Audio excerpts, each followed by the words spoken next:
welcome back to the GSMC Baseball Podcast, brought to you by the GSMC Sports Network. I'm your host, Sam Menzie, and we have a great show for you today. First topic we'll be covering is, of course, the blockbuster signing of Blake Snell signing with the San Francisco Giants. After that, we'll be talking about the impact it's going to have on the market of the other free agent starting pitcher, Jordan Montgomery. And then we'll be talking about the opening day starters that were announced for each team, and finally, just some general news around the league. Before we do that, I would like to ask you to please like and follow the show. We do also get a number of questions from viewers, so to ensure that your question does get read on the air, please use the link gsmcpodcast.net. It really does help the show, and it really does mean a lot. So thank you so much for that, and let's get straight into the show. All right, so as we all know, big news happened last night, and it was finally Blake Snell's time to get a contract. Obviously, Blake Snell is the reigning Cy Young winner, and we really did not know where he was going to sign, and it was kind of a surprise he was still on the market at this point, and he's been rumored for a lot of teams lately in a lot of different scenarios, but it finally came to an end late last night when he did end up signing with the San Francisco Giants, his division rival team from last year, being on the Padres. So my overall surprise level of this, I was surprised and I wasn't surprised, if that makes sense. I'll try to explain, but I was surprised because of the contract, honestly. The actual contract he got, 2 years, $62 million, where you have an opt-out after one. That's mainly what I expected, around $60 million, 2 years. I thought it might have been 3 years, 90, but 2 years, 60 is the same thing, just one less year, of course. I wasn't surprised in that way. I was surprised that the Giants gave it out. They had money to spend, but with what they've spent on this offseason, I mean, first of all, they inherited Robbie Ray's contract. They signed Jung-Hoo Lee, Jorge Soler. They signed Matt Chapman. So they made a lot of moves. And the fact that they also got Blake Snell is crazy. So I was surprised in that regard, but baseball-wise, I am not surprised at all. The Giants have been one of the most rumored teams with Snell for a long time now, and him landing there just made so much sense. The first thing is pitching, the pitching depth they had. They had 4 important pitchers out of their rotation to start the year. You had Tristan Beck, who had a weird aneurysm in his arm, which is kind of a freak injury. I obviously hope he gets better. That's a scary situation. So he was going to be out for a little while. Keaton Wynn had some soreness. We don't really know what the timetable is on him. It shouldn't be that long, but he was going to play probably an important part of the Giants season. A guy I thought could have been a breakout candidate. I think he has one of the best off-speed pitches in baseball. So I was kind of looking towards him to have a breakout season. And then after that, you had Alex Cobb and Robbie Ray, who obviously they traded for Robbie Ray knowing he was going to be out the first half of the year. So that wasn't really a big part of it. But then also Alex Cobb, who was your number 2 guy behind Logan Webb all of last year, who was very, very good. He was out. He's going to be out the majority of this year, for the first half at least. So it made sense baseball-wise because of the pitching. They didn't have a lot of pitching because of everyone that got hurt. They had Logan Webb, yes, very good. But after that, you have Jordan Hicks, who you gave a big contract to. Not a big contract, but a good contract for what you're betting on. You're turning a guy who threw 103 consistently as a reliever, and now trying to make him an every fifth-day starter. So that's a big risk you're taking. I think it's a true boomer bust signing. Like a lot of people say, there's a lot of boomer bust signings, but to me, Hicks is the definition of that because either he's going to, frankly, get Tommy John within a few starts, or he's going to become a really good starting pitcher. So I think it was a huge risk by them. So that's, as much as he could be a really good pitcher, you are putting a lot on his shoulders already for his first year as a starting pitcher. And then after that, you have Kyle Harrison, who is a great player, a great prospect. But again, he's a prospect. He's a guy who doesn't have much major league experience. He came up a little bit last year, and was fine. But he still is a rookie. He's getting used to being a major leaguer. And I think that is something you have to take into consideration when you're talking about him. So, yes, they had 3 good pitchers still left, but other than Logan Webb, who is their bona fide ace, you didn't have much because of the risk factor you associated with these guys. You're now getting Snell, the guy who just won the Cy Young last year. You're pairing him up with Logan Webb, who came in second in the Cy Young voting, to make one of the best ace tandems in the league. It's up there with teams like the Phillies and the Dodgers in the ways of ace tandems. So Obviously you're getting an amazing pitcher who helps your front of the rotation, but you're also solidifying that rotation because of the risks you had, and you're getting Snell, a guy who's shown he can do it. He's won 2 Cy Youngs, and is a really, really good pitcher. There's nothing else to say. Now, Snell does come with some risks, of course. I'm not going to sugarcoat that. I talked about it last episode when I predicted him to go to the Angels. Obviously, that was very, very wrong because he did not go to the Angels, and I just did that with Dylan Cease as well. A day before he got traded, Actually, no, it was the same with Snell. I did a segment on Cease on my 3:30 to 4:30 show. Obviously, it's what I'm doing now, what I do 5 days a week. And I predicted him to go to the Texas Rangers, and then 2-3 hours later, he got traded to the Padres. And Snell, I predicted to go to the Angels, and 3-4 hours later, he signed with the Giants. So not off to a hot start with the predictions, but everything's really a crapshoot in baseball and sports, so I'm not too concerned about it. But yeah, again, it made sense on paper. It's just I didn't know if they were going to give out the contract that he wanted because they already had given away so much money. And going on to what I was saying before, Snell is a very good pitcher, but he was still in the market for some reasons. There are some risks you are taking into consideration when you do sign Blake Snell. He doesn't go very deep into games. He's very on and off. 1 year he'll win the Cy Young literally, and then the other year he'll have a 4 ERA. So you take that into consideration. He walks a lot of people. So these are big risk factors, yes, but those risks are, becoming minimized now because you're signing him to a short-term contract. If a team like the Yankees or the Angels, per se, were to give Snell the 5 to 7 year contract he was looking for, those are big problems you have to watch out for. Him not going deep into games, him being up and down, him walking a lot of people. But because the Giants are only committing to him long-term, at the most it's 2 years. I think both sides are hoping it's 1 year, because if it's 1 year, that means Snell did really well, which is beneficial to both Snell and the Giants. So you're only doing that for 1 year, so those risks become mitigated a little bit. They become, a little bit less on the priority list because you only have him for the short amount of time. So that's why it made sense. It helped the Giants. It's helping the Giants now keep their long-term stability with the payroll. Now they gave out a lot of contracts, of course, but Soler was 3 years. Chapman was most likely 1 year. He's the same really as Snell, except he's 3 years, so I'd opt out after 2. Again, both sides are hoping it's 1 year. Chapman 1 year, Snell 1 year. Lee's really the only long-term one with 6, and Lee's a guy you're kind of hoping to develop as time goes on because he is coming from Korea, and you would like to mold him into a better MLB level player. So yes, there are some risks here with Snell, but I think overall this is a great signing for the Giants. I've talked about it now, but baseball-wise, it makes a ton of sense. You needed pitching. You get Snell now to solidify that rotation, to get another top-tier guy in there with the injuries you've had.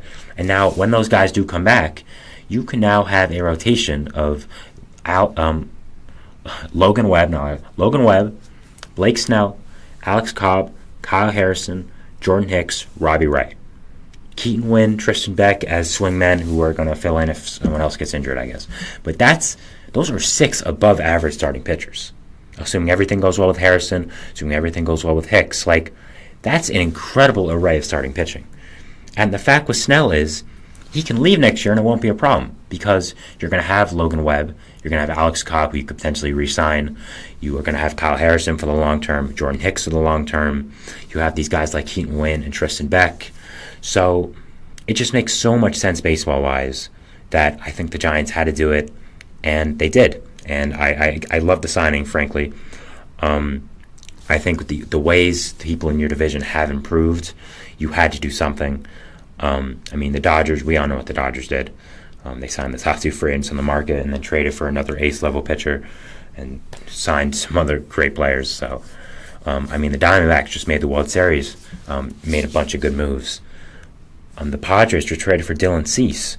So I think the Giants saw everything going on and said, you know what, we made a lot of moves. We signed Jung-Hoo Lee. We signed Jorge Soler. We traded for Robbie Ray. We signed Matt Chapman. But we need one more thing. And I think getting Snell, the guy who I think has turned into an ace at this point because of the season he had, I think that was the finishing piece. And that shows him, okay, we're on the level with you guys, and I think we can do it. So, other than that, I mean, it made sense because of the other situations you had. I mean, Snell with Bob Melvin, that was another thing. Bob Melvin mentioned Snell's free agency and talked about how Snell was a good guy and he really wanted him to get the place he wanted to go to, get the bag, quote unquote. Obviously, he didn't really get the money he was looking for, but he has connection with Bob Melvin from San Diego, who's now the new manager in San Francisco. So he goes there, he reunites with him, he knows what the situation is there already. He stays in the NL West, stays in his home, stays around his home around the area. He lives in Southern California, apparently. So he stays on that coast. He doesn't really have to get jet lagged starting off on the East Coast, something like that. So, yeah, I mean, I think it's a great signing for him off and on the field, and I really, really like it.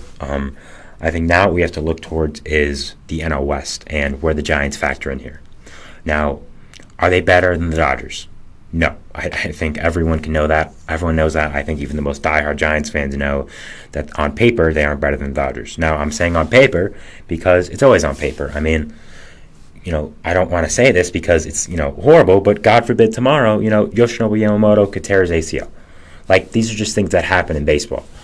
And, I think on paper is what you have to look for here because you don't know what can happen tomorrow.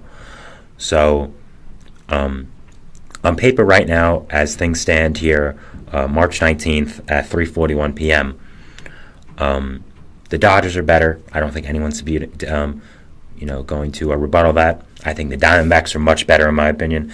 Now, I've actually seen a lot of people not really agreeing with that, but I've talked about it too many times. I'm going to go quickly over it. I love the Diamondbacks. I love the moves they've made. So I think they are significantly better than the Giants, and I think they're a lock for the 4th or 5 wildcard seed. Now, do I think the Giants are better than the Padres is the question we should be asking. I do, and I do now. I thought Cease made the Padres better, but I'm going to go now. I think the Giants are better. I think their pitching's better. I think when they get everyone back, they're going to be better. I love their lineup. I mean, you have a lot of great hitters in that lineup. And, Jung-Hoo Lee and Jorge Soler, I think are going to be huge additions to it. I love Patrick Bailey. I think he's going to take another step up. And overall, I do think the Giants are better. I don't think it's by a good amount, but if I was to make predictions right now for the season, which don't worry, we're going to do probably the day before opening day, on that Wednesday, whenever it is, in a week or two. So I would have the Giants over the Padres. Now, tomorrow, the Padres could sign Jordan Montgomery and JD Martinez, and then I put the Padres over them. But I don't, that's what I'm trying to show is that it's very fluid. I don't think the Giants are so much over them that it's incredible, but I think they are. And I've talked about it a few times. I think there's tiers within the NL right now. I think you have the true contenders, which are the Braves, which are the Dodgers. I think you have the playoff locks, but not elite contenders in the Diamondbacks and Phillies. Then I think you have a lot of good, not great teams. Those teams, to me, are the Mets. I have the Cubs, the Reds, the Padres, and the Giants. I think all those teams are really going to be fighting for one playoff spot. The NL Central loser, of course, because the NL Central winner has to make the playoffs. But so I think there's a lot of good teams right now in that group. I think that's really the group that I'm looking for, kind of just mediocre teams a little bit. I think the Giants have transcended above them now with the Snell signing. I think he does make them that much better. Again, are there question marks with Snell? Absolutely. But I think he's going to be motivated to show everyone that he deserves that contract, that he wants to get and that he didn't get. I think he wants to win with the Giants. I think he wants to make the World Series again. Make up for what happened last time where he got pulled and then the Rays immediately blew the game. It was the right decision to pull Snell, I will say. I know a lot of people disagree with that, but it was the right decision. But that's another topic for another day. But I think he's going to be motivated. I think he's going to do really well. And I think him and Logan Webb are going to be a great ace tandem. I think Alex Cobb and Robbie Ray are going to help when they come back. I think Kyle Harrison's going to break out. And I don't think that Jordan Hicks contract is going to be that bad. And I do think he's going to end up as a pretty good starter. So that's my thoughts on the Blake Snell signing, the big news of yesterday. That was our first segment. We're going to go to break. But after that, we're going to talk about the other free agent on the market, Jordan Montgomery. How does the Snell signing affect him? And what are some teams I potentially think could be involved now? So we're going to talk about that, and we'll go to a break. So see you after that. Bye. I feel like I'm losing my mind. Is everybody in the world blind? Please, Lord, give me a sign, a sign. I feel like I'm losing my mind. Is everybody in the world blind? Please, Lord, give me a sign, a sign. I wanna be the greatest. Everybody on their fake shit. I look around and feel like everybody is the fakest. I make this every day and I'm impatient, hoping one day I blow up from the basement. Statement, the top is so vacant. I don't hear shit that I think is amazing. Waiting for my day when I'm playing sold out shows for 1,000 faces. Hey, give me that crown, get in my way and to be put down. It ain't your place, all this my town. If I want that shit, then I'll get it right now. I'm losing it, the noose it fits. I'm losing shit, a stupid myth. You choose to live or choose to dip. You choose to fight or lose your grip and lose a gift. I feel like I'm losing my mind. Is everybody in the world blind? Please, Lord, give me a sign, a sign. I feel like I'm losing my mind. Is everybody in the world blind?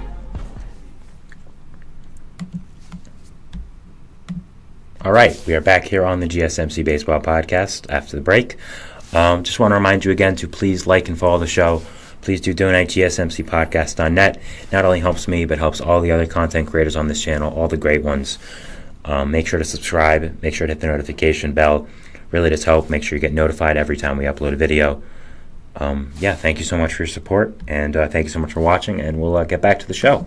All right, so segment 2 here is going to be about someone who is involved in the Blake Snell whole situation, and that is Mr. Jordan Montgomery.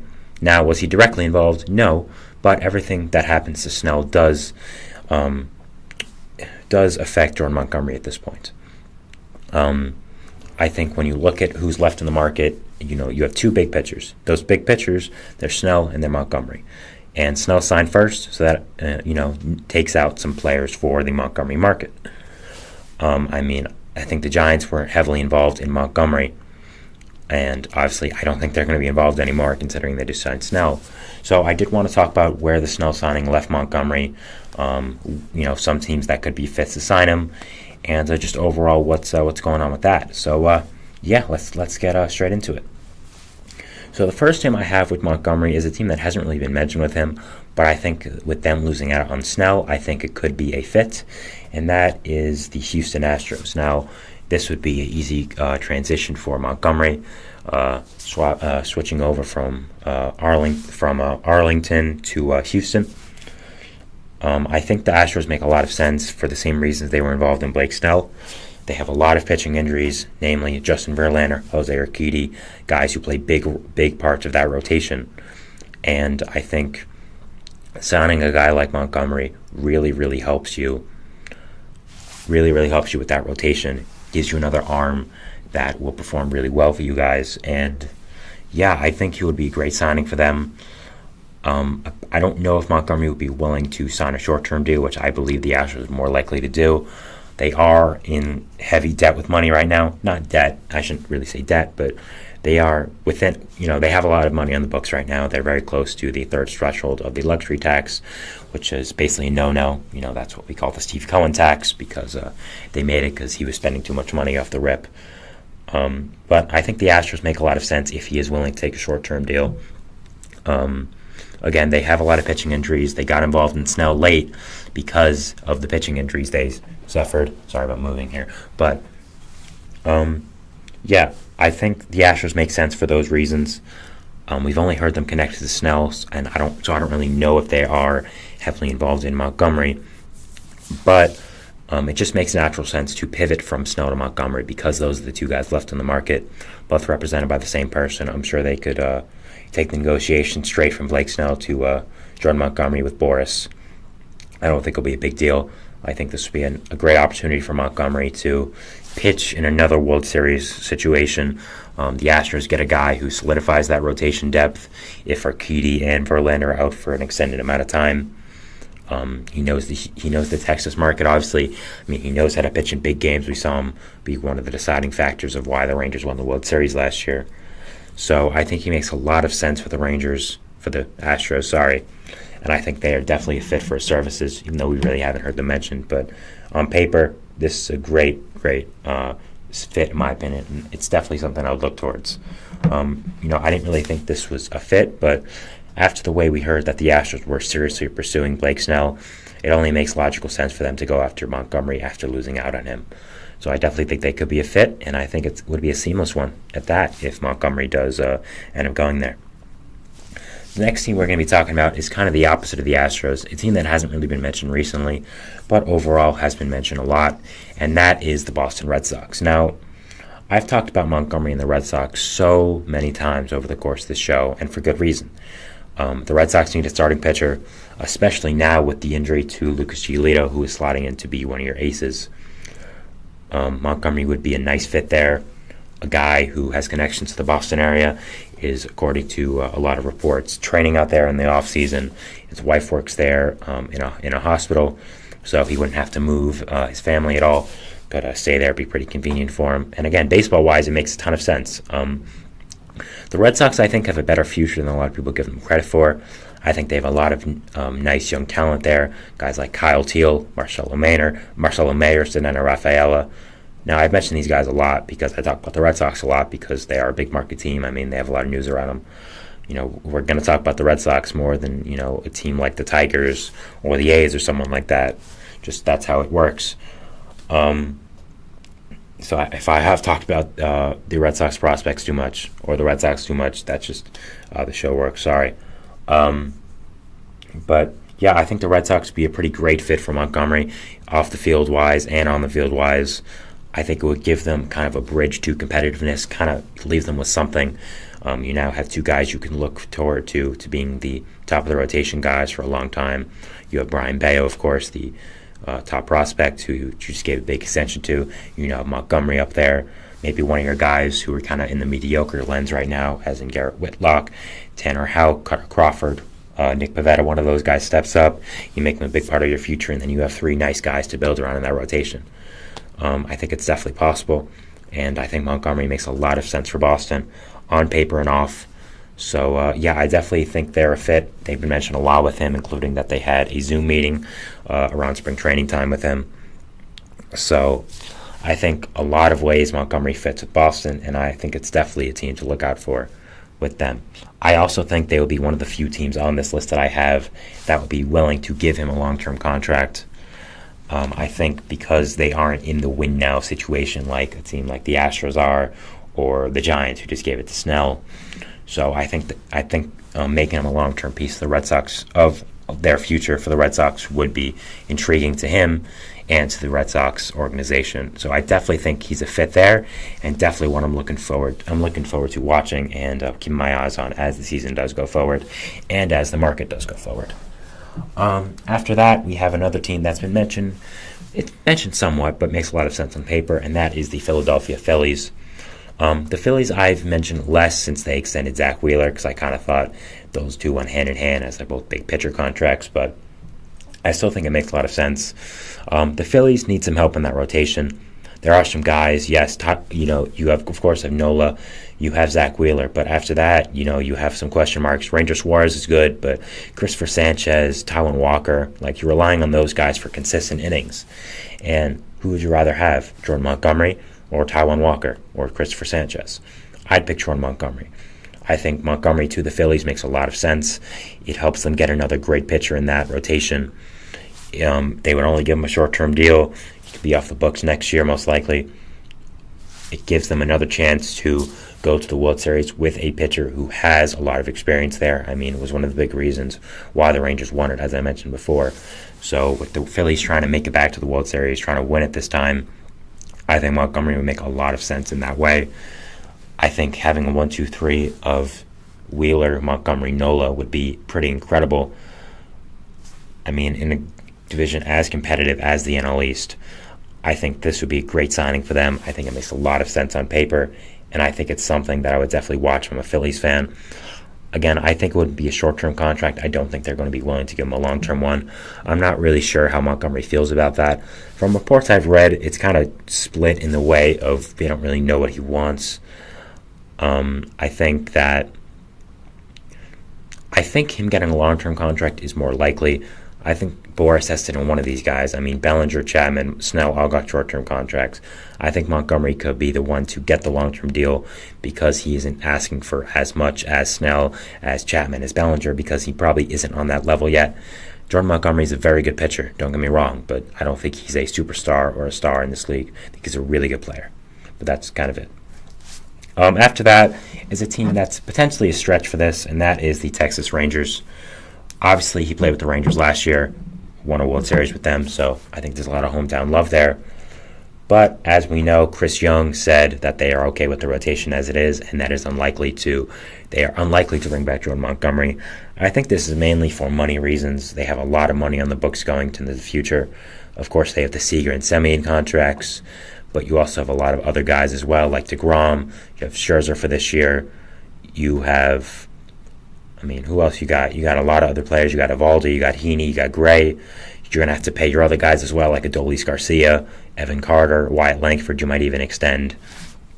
So I think in the long-term situation for their money, I think it doesn't make sense for them to bring him back. Baseball-wise, it makes all the sense in the world because he played there last year. He loved it there last year. A lot of reports have been saying that that's his preferred destination to stay with Texas. So I think it makes a ton of sense in that way, but money-wise, it just doesn't. They signed David Robertson to a one-year deal and deferred half the money.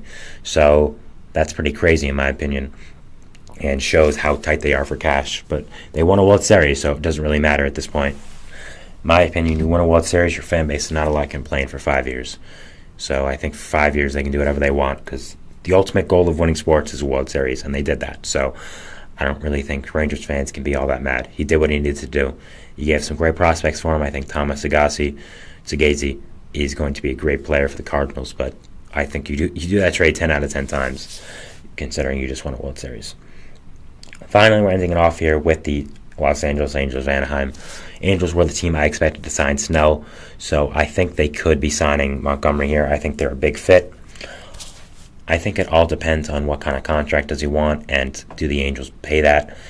According to John Heyman, Mike Trout has already asked Artie Moreno personally to make some additions to this roster. He asked about J.D. Martinez, but I'm sure if he asked about Martinez, he wouldn't be mad if they signed another free agent like Montgomery. So I think Montgomery to the Angels makes a lot of sense on paper. Makes a lot of sense because Trout wants it. They always need pitching. They have a nice young core. I think adding a veteran leader like Montgomery, who has a lot of experience in situations that this young team doesn't, I think will make a lot of sense. So I think Montgomery to the Angels is a really strong fit, and a fit I could see coming to fruition. Now the big question is, where do I think Montgomery is going to end up? Now, my personal expertise of where he may end up probably is useless because I expected Dylan Cease to get traded to the Rangers. He got traded to the Padres. I expected Blake Snell to sign with the Angels. He signed with the Giants. So obviously, I'm not doing too hot in the predictions department for free agents and trade targets, but I'll give it my best shot. And my best shot is honestly, it's a tie. I really don't know. I think it's going to be the Angels or Red Sox.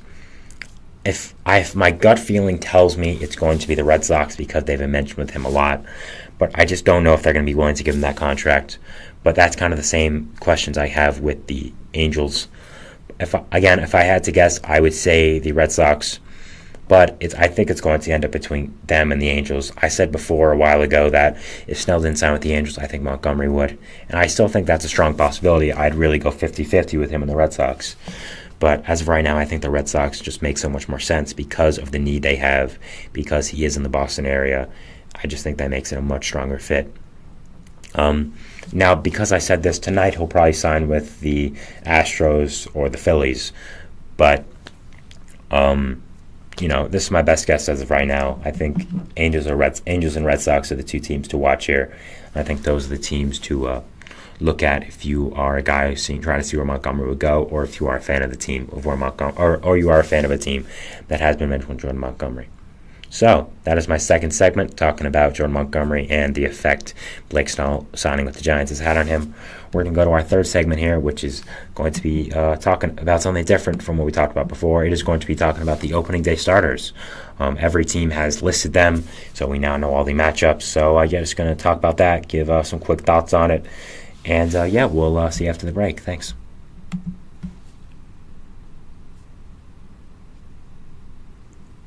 For the best and latest podcasts available anywhere, go to the podcast app on your cell phone and type in GSMC to access free content-rich podcasts on health and wellness, book reviews, sports, entertainment, relationships, social media, movies, technology, finance, and even weird news. Subscribe and download the GSMC Podcast Network's family of shows, available everywhere podcasts are found.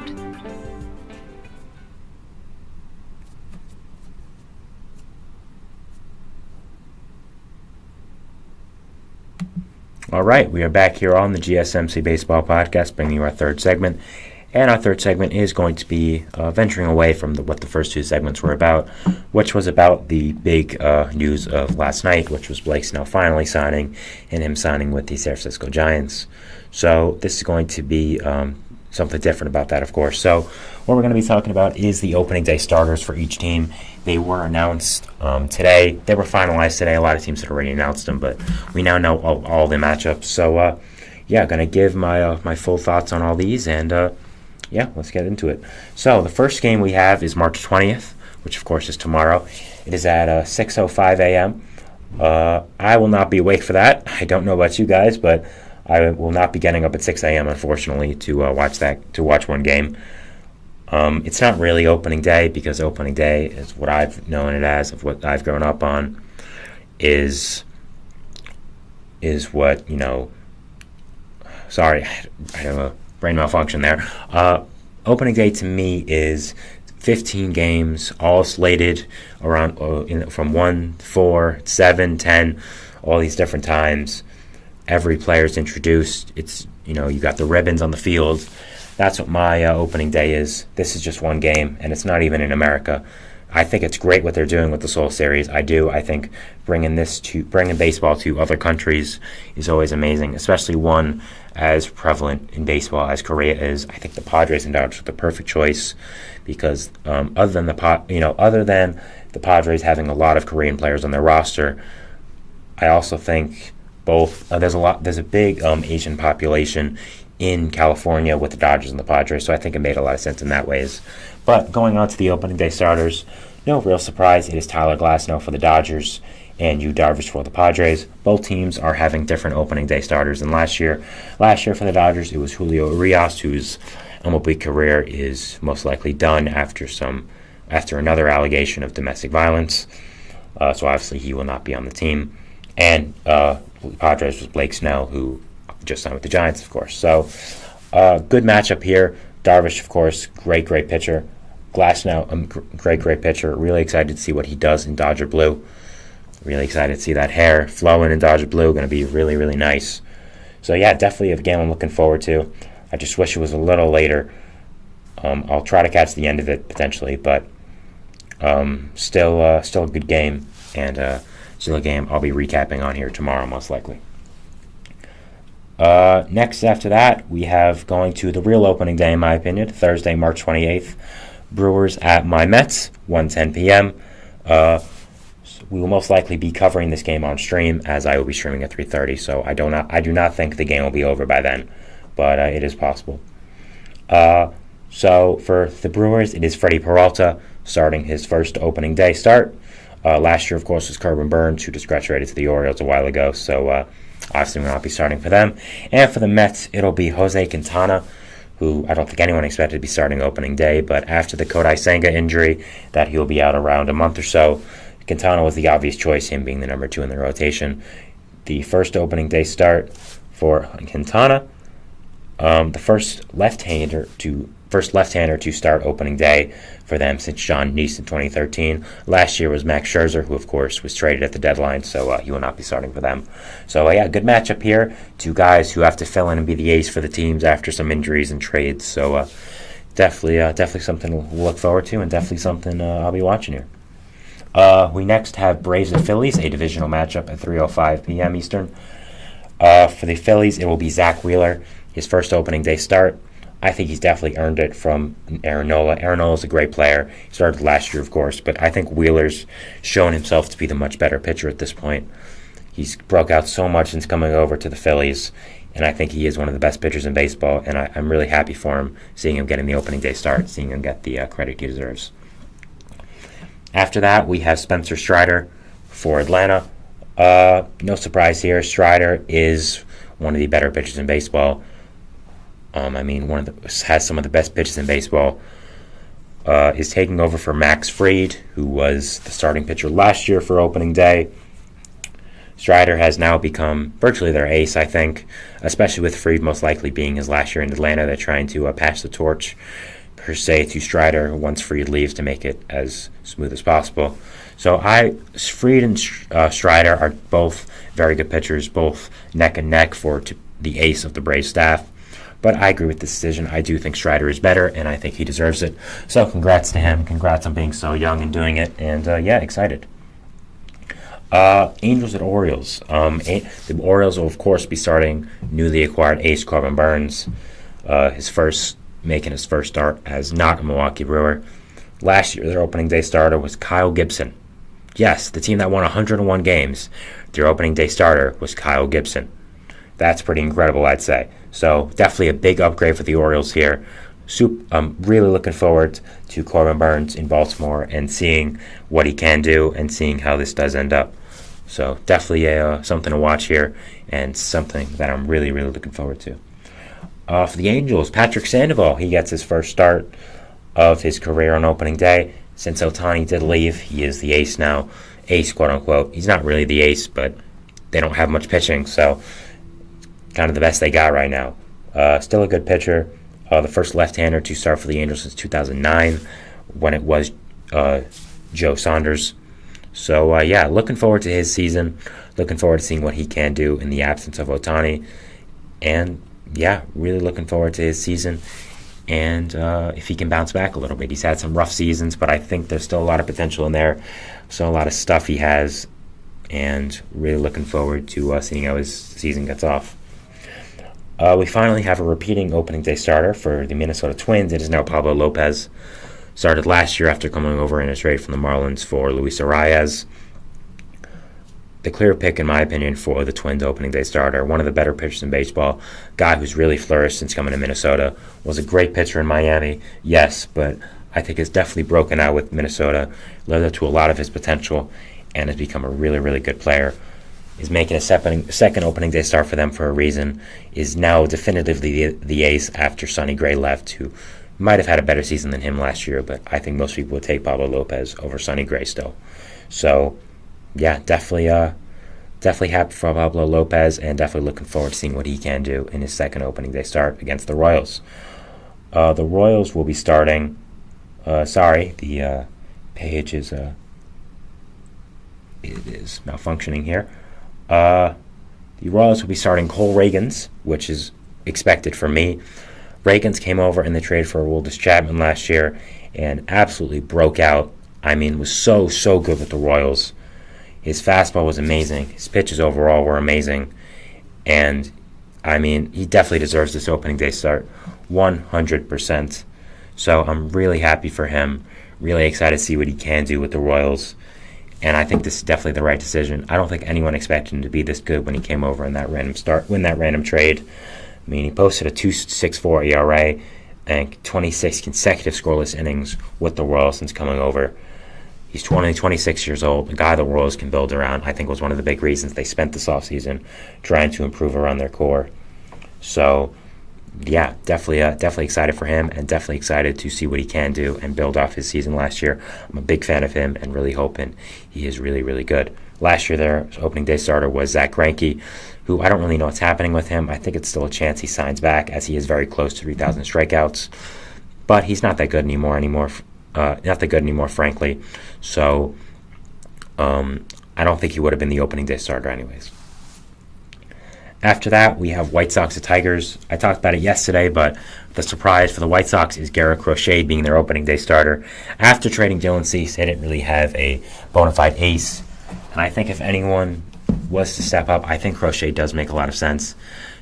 Turning in from a reliever to a starter now is a great decision for him, and I think he's going to really flourish. He's the 9th pitcher in the last 110 years to make his first career start on opening day, joining a lot of great names here, including Lefty Grove and Jim Bagby. So, yeah, I'm really, really intrigued to see how Crochet does as a starting pitcher, and really, really excited to see how he does end up. I think he has a lot of great stuff. He was drafted as a starting pitcher, obviously, only came up as a reliever out of necessity for the White Sox and kind of stood in that role. And I'm excited they are transitioning him to a reliever. And again, I'm super excited to see what he can do in that role. Tarek Skubal will be starting for the Tigers. He missed the first 3 months of last year recovering from flexor tendon surgery.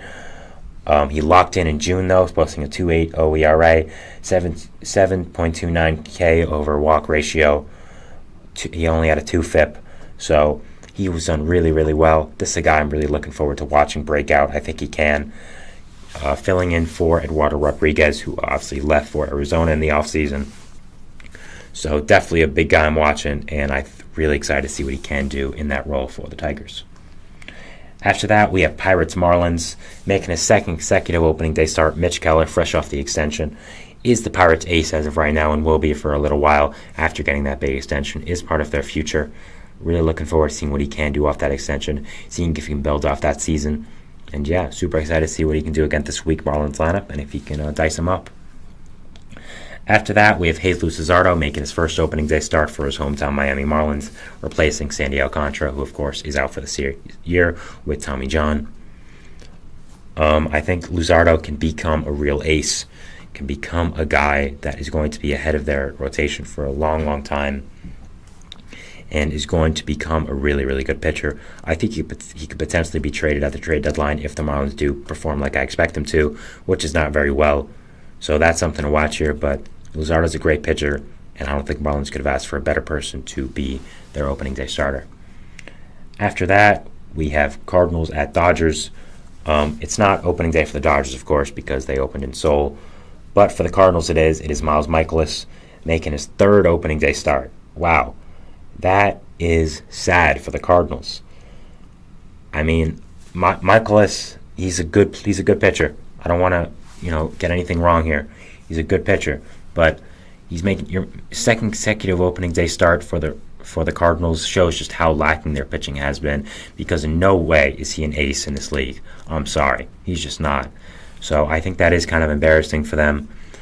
Again, he's not bad, but he's just not an ace and a guy I would think of being a guy on opening day. So hopefully he can take this team to new heights, make their pitching staff somewhat okay again, with Sonny Gray being hurt. Not a great start, who is slotted in to be their opening day starter. But yeah, hopefully Miles Mikolas proved me wrong. I hope so. For the Nationals, making his first opening day start is Josiah Gray, who has become their ace now after a really strong season last year. He performed really, really well, finally broke out, finally became the guy that they were hoping for when they traded for him in the Max Scherzer trade. Has become really, really well, has become a face of that Nationals franchise. And yeah, really looking forward to seeing what he can do this opening day. Last year it was Patrick Corbin. Patrick Corbin's not very good. I don't think that's saying anything too surprising here. So it does make sense they replace him with a guy who is younger and who is better. So overall, good for the Nationals for finding a guy who can replace him. For the Reds here, it is Frankie Montas making his third opening day start. First with the Reds, obviously signed a 1-year contract with them in the offseason, is replacing their opening day starter of last year, Hunter Green. I'm really looking forward to a Montas bounce-back season. If you've listened to the podcast a lot, I've talked a lot about Montas and that Red signing, how I think it's really a good signing for them. I'm really, really fascinated to see how he does perform, and I think it was a great signing overall for them. And yeah, I'm looking forward to watching him. I think him, Lodolo, and Green are going to make a real nice top three at that rotation. After that, we have Blue Jays and Rays. We have Jose Barrios making his fourth opening day start. First for the Blue Jays. Last year was Alek Manoah. I don't think that turned out very well. But yeah, Barrios looking for a bounce-back season. not really a bounce-back season, I'd say. He had a good season last year. Before that, it was bad, but this year it's going to be good, hopefully. I think he's a really good pitcher. I think he earned the opening day start with Kevin Gausman being on the shelf for a little bit. Shouldn't be long, but he's a good fill-in for him. He's a good pitcher overall. Zach Eflin making his first opening day start after being a mediocre pitcher really his whole career with the Phillies, has really found a spark with the Rays organization, like most people do. His hometown team signed there on a mediocre contract last year, but has turned out super, super well. Did really, really well last year in the Rays. Posted a 3.50 ERA in 177 innings. It doesn't mean much, but he did lead the AL in wins. Wins are kind of a meaningless stat nowadays in baseball, but still notable, I guess. So last year it was Shane McClanahan, who I still think is the ace of that team. But with him being on the shelf for most likely the entire year, it does make sense to have Eflin there and have Eflin be the opening day starter. Next, we have everyone's two favorite teams, the Yankees and Astros. Everyone loves them, don't they? First, the Yankees. Last year was Cole, of course. Obviously, he will not be starting this year with the injury news that he is going to be out for a few months. Not great for them, and it is going to be Nestor Cortez filling in. Marcus Stroman declined the role to keep up his pitching schedule, so it wouldn't really mess it up. After some injuries to his pitching arm last year, I think it does make a lot of sense for him to not really play with his routine. I know a lot of people felt some type of way about it, but I don't think it was that big of a deal. Framber Valdez will be starting his third opening day start for the Astros. No real surprise here. He's their best pitcher. He's one of the better pitchers in baseball, and a guy I'm really looking forward to watching, and I think is really, really good. After that, here we have the Giants and Padres. The Giants, it will be Logan Webb, who is their bona fide ace. Came in second in the Cy Young voting last year. They have the guy who came in first now, Blake Snell, but I think Logan Webb's a better pitcher. He's going to be ready for the start of the season, which Snell is not going to be, considering he just signed and has to build his way up most likely. So easy pick for the Giants here, making his third opening day start for them. Logan Webb for his hometown team. Good job for him. Great pitcher. The Padres, we also don't know who it's going to be. Obviously, it was Blake Snell last year, and he is not going to be pitching this year for them because he just signed with the team. We're talking about the Giants, and their own opening day is in Seoul, so we're not sure who they're going to be pitching in this game. Next, we have Cubs at the world champion Rangers.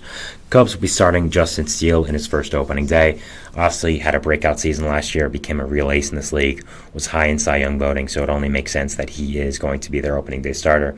No real surprise here. Marcus Stroman was the starter last year, and of course, he left for the Yankees. Nathan Eovaldi will be starting his fourth opening day for the Rangers, replacing Jacob deGrom, who started last year, obviously went under Tommy John, so will not be back for a long time. Good for Eovaldi. Really has found a home in Texas after a great season last year. His hometown team growing up in Alvin. Probably the best pitcher ever from Alvin, Texas, which is a joke because Nolan Ryan is also from there. So kind of hard to follow in those footsteps, but he's been a really good pitcher, so I don't think he has anything to be ashamed about. So good for Nathan Eovaldi finding a home in his hometown, and really happy for him. Guardians at A's, which is at 10 o'clock on Eastern Time. Shane Bieber making his fifth opening day start for Cleveland. No real surprise here. He's their ace of that staff. He's a really good pitcher. I'm not going to get into this too much. Potentially his last start for the Guardians on opening day? I think so. Alex Wood is making his first opening day start for Oakland. No offense to Alex Wood, but I think this shows where the A's are as a franchise. Alex Wood, fine pitcher. Nothing wrong with him to have him on your team, but have him as your opening day starter just shows where the A's are right now. Man. Red Sox and Mariners now. Brian Bayo is starting opening day. First one as a Major League Pro. First of many, I would say, as a guy who's going to be their ace for a long time. Super excited for him and really happy for him. Last year it was Corey Kluber, who retired this year for having one of the worst seasons I've ever seen with my own eyes last year in Boston. It was really, really rough. I don't think Red Sox fans want to be reminded of it. So good for Bayo for getting the opening day start. And again, as I said, first of many. Really looking forward to watching him develop as an ace over these years. Luis Castillo with Seattle, his fourth one. Obviously, that split between Seattle and Cincinnati. Was the opening day starter last year. A great, great pitcher. And no surprise here that he is their opening day starter. They have a lot of good pitchers, but he's the clear ace of that staff. Ending it off here with the final game, we have Rockies and Diamondbacks. Rockies will be starting Kyle Freeland for his third opening day.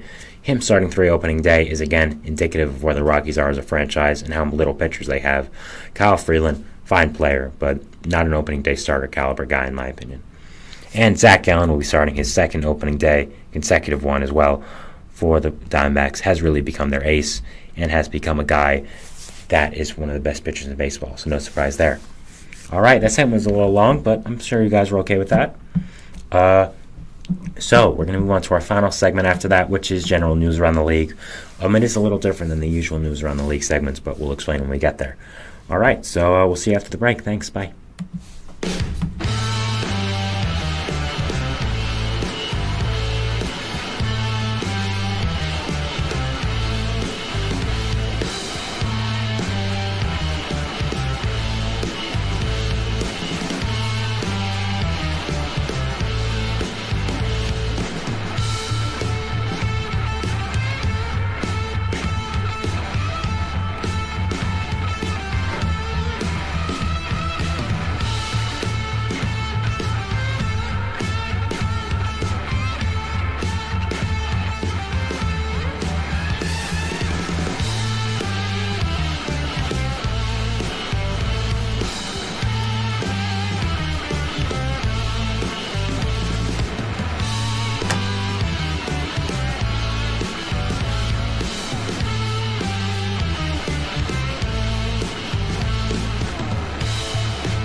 All right, we are back here on the GSMC Baseball Podcast, bringing you our fourth and final segment. Now, I mentioned this will be a little different than what our usual fourth segment is, which is the same thing I see here, which is news around the league. Now, usually I talk about maybe 7 to 15 topics around the league that are kind of minor news stories that I did want to touch upon. This one's going to be a little shorter, not that many ones, but I think some more notable ones that simply wouldn't be in their own segment, but I still wanted to talk about. So the first one is going to be about the MLBPA. So this is an interesting one that I wanted to touch upon. So the players are reportedly pressuring MLBPA Director Tony Clark to replace Deputy Director Bruce Meyer.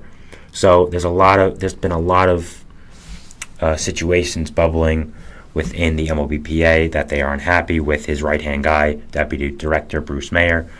A lot of minor leaguers and a lot of players are threatening to not comply with rules, I guess, in a way, if you want to put it nicely, if they do not fire this guy, Bruce Meyer. What's happening with him is a lot of disagreements on what's happening. Like, I just said that, sorry. A lot of disagreements on what he's been doing, what his rules have been, and overall just what's been happening with him. So first here we have frustrations from the player side of things stems from a number of topics: the stalled market for top free agents, the erosion of the middle class free agency, an overall decrease in the free agent spending, and the peculiar J.D. Davis release after he'd won an arbitration hearing all contribute to the interest per the reports. So basically, to kind of recap this in my own words, I'd say this is an article from MLBTradeRumors.com, by the way. Great website, of course. I'm sure if you're a baseball fan, you know them. All the news you can get there. Great website. It's basically they're just kind of disappointed in the way free agency has played out in the past few years or so. The first one, I'd say the stalled market for top free agents. Yeah, that's easy. I mean, we've talked about it throughout the show now.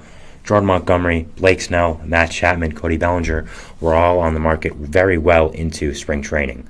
You have Cody Bellinger, a guy who won an MVP in his career. Matt Chapman, one of the better third basemen in baseball. Jordan Montgomery, a World Series champion who was a big part of that team. And Blake Snell, who just won the Cy Young, for crying out loud, are still in the market. I think there's going to be a lot of unrest between the players because if you're a player, just for example, first one that comes to mind, if you're a player like Joey Wendell, okay, now this is a bad example because Wendell got signed early, but I think a lot of players like him are saying, okay, if I'm just a mediocre player, a guy who maybe starts once every few years, but mainly is a bench guy, kind of a fill-in guy on the 40-man chart, if they're not getting contracts and they're not being signed, why would I be signed? Because what do I bring that's better than them? I think that's a lot of the players' mindset, that they're thinking, if these big guys aren't getting signed, why would I get signed? And I think that's worrying them, which I think is fair. I definitely think that's fair, and I think that's part of the reason that they aren't happy with the MLBPA. Now, do I think it's all their fault? No, I don't. Do I think it's some of their fault? I do. I think there are some ways you would have to go about this. I think a lot of discussion has been made around if you make a signing deadline. I don't think that would be a great idea because I think that would force a lot of teams into making moves they would later regret.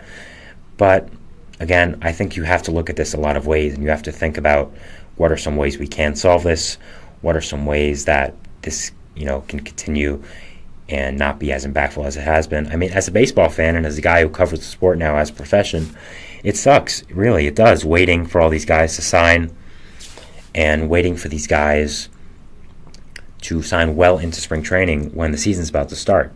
I want them to sign early. I want to talk about it. I want to talk about segments about it. And it's not fun waiting. Is it fun with the rumors? Yes, but the rumors get old after 4 or 5 months of it. Hearing different teams over and over again. So overall, I think that there has to be some solution to this. I think a lot of players are pointing at Bruce Mayer as the guy who can fix it, and I think for good reason. I think he can be one of the guys to fix it, and overall, I think that's what has to be done. So I think they're going to have to see what can be done about this, and if he is the guy to fix it, and if he's not, they'll have to replace him, and what someone else can do about it. I think it's a very complex situation and scenario that someone is going to have to figure out, but hey, that's what they're hired for, right? I think that's what a lot of people will say, and I think that's a fair argument here. After that, we have the erosion of middle class of free agency, which is kind of what I was talking about as well. I mean, going to a real-world example here, Tommy Pham, Michael Lorenzen, Mike Clevenger, J.D. Martinez, guys that maybe aren't I would probably put J.D. Martinez out of that conversation, actually. But Tommy Pham, Michael Lorenzen, let's focus on them first, and then we'll talk about Clevenger. Tommy Pham, Michael Lorenzen, really impactful players. Are they stars? No, they're not stars. They're not superstars. They're not even that well-known of names. But if you're going to tell me that Tommy Pham and Michael Lorenzen can't make very good impacts to a team, I would disagree. Lorenzen's a very good starter. Tommy Pham's a really nice hitter. Two guys I think make a lot of teams a lot better. I mean, if you're the Padres, what's stopping you from signing Tommy Pham right now? I know we've talked about it a lot, but they're a perfect signing for him. They're a perfect spot for him. So I think that's the reason why they're kind of worried about that. They're seeing these guys who are still lingering on the market late into the year, and they're worrying about going into free agency, what that's going to hold for them if they are kind of a middle-class guy. If these impactful guys like Tommy Pham, like Michael Lorenzen, still on the market, what does that leave for me as a guy who may not be on their level? Mike Clevenger is a different situation because he does have some off-the-field problems, you could say, having some domestic violence allegations, going to counseling and being suspended by the league for a tiny bit last year. So that's, I think, different. But just looking at Tommy Pham and Michael Lorenzen, guys who haven't been suspended, who may have some personality things, especially with Pham, but still are great players. And I think it is a question they do have this year about what is going to happen with that, and I think it's a fair concern. After that, overall decrease in free agency spending, kind of the same thing I was saying. Teams don't really want to give the big bucks. You saw it with Snell, with Montgomery, with Chapman, all getting short-term deals when we thought they would get $100 million plus. Now, in my personal opinion, I don't think this has to do with teams not wanting to spend money as much as analytical ways. They're seeing a lot of signings in the past few years or so that you could have predicted maybe didn't go as well as you thought, and they didn't end up well. I mean, the obvious ones you want to talk about here are Javi Baez, Taijuan Walker, stuff like that. So I think that's more of teams being analytical and knowing which players to give big contracts to and which not. So I don't think that's really the teams just being cheap. I think it has to do with it a little bit, but I wouldn't go with it as that far. So I would kind of disagree with that point, but I understand where they're coming from as a player. I'd probably have the same mindset if I was them as well. After that, we have the one about J.D. Davis, him winning an arbitration hearing, then getting cut. That one I agree with the players a lot about. I think that is a loophole around the rules that teams just shouldn't do. With that, Davis won an arbitration hearing fair and square, and then gets cut and barely makes any of it. I'm not exactly sure how the payout structure for arbitration works, but I think that is inexcusable, and I think there has to be some rule about that if a player wins an arbitration hearing or something like that, he can't be released or traded for this amount of days, yada, yada, yada. So I agree with the players on that, Mark. I didn't really think about it in that way as well, so I'm glad they brought that to my attention, and I think it is a fair criticism. So overall, for those reasons, I do think there is kind of some unrest within the MLBPA and why they may want to replace Bruce Mayer or talk to Tony Clark about some new rule changes. So I think it makes a lot of sense. Going away from that now, as I said, we kind of have three main things, and then we'll get out of here. The next thing is Jackson Chourio. He is making the Brewers opening day roster. This is a guy who got a big extension from the Brewers this season, is going to be a big part of their core, and is going to be a big part of their future. I think makes a ton of sense to get him on the opening day roster. I think he was going to make the opening day roster as soon as they gave him that contract. Makes a ton of sense here, and I think is a great move for the Brewers to get him on the roster, get him some experience already, and overall is a good move. And I'm excited to watch Jackson Chourio here and to see what he can do on opening day. DJ LeMahieu, we learned, is going to be missing some time and most likely will be missing opening day after an injury in spring training. Again, just another injury bug for the Yankees. Was going to be slotting in as an opening day third baseman, and now will probably be missing some time. The Yankees really can't catch a break here, but again, that's baseball, and these things happen, so not too worrisome, I'd say. You have a lot of infield depth, in my opinion, so I don't think it should be a huge deal. Get one of your younger guys in there and give them a chance. If they don't perform well, not a big deal, but if they do, you get DJ LeMahieu. If they do, you can replace him with DJ, and DJ can play more of a utility role, or you can get them as another big part of your future.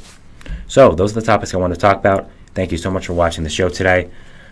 We'll be back here tomorrow talking about some new segments, and thank you so much for watching. Follow us everywhere you can get content and updates: Twitter, Instagram, Facebook, TikTok, all that. So thank you so much for watching, and it is appreciated, and see you tomorrow. Bye.